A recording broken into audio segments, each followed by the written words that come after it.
बंदर बादशाह और भूत। एक घने जंगल में बंदरों का एक गिरोह रहता था। बंदरों का बादशाह बहुत अक्लमंद था। एक दिन इसने अपने गिरोह को इकट्ठे बुलाया।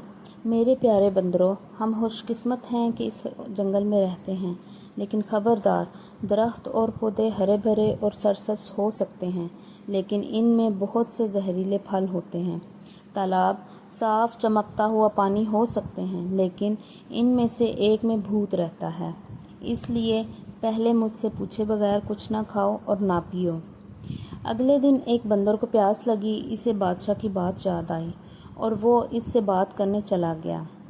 बच्चे, फिक्र न करो, बादशाह ने कहा, मैं तालाब की छानबीन करूँगा कि ये महफूज है।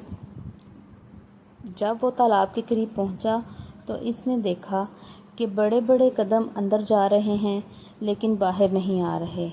बादशाह ने नतीजा हस किया कि ये वो जगह है जहाँ भूत छुपा हुआ था।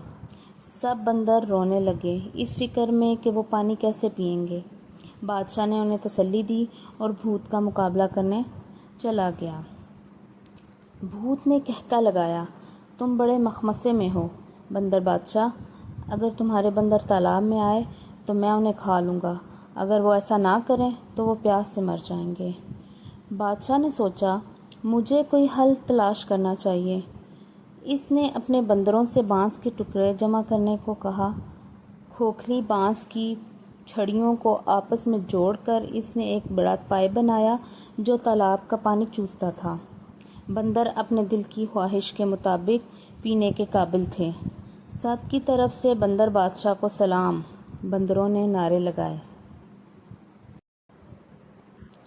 वो भूत जिसे बंदर बादशाह ने अपनी समझदारी से शिकस्त दे दी थी, वो लंबे चेहरे के साथ तालाब में वापस चला गया। जब चीज़ें मुश्किल लगें तो कभी हिम्मत न हारें। बंदर बादशाह की तरह बासबर और होशियार रहें।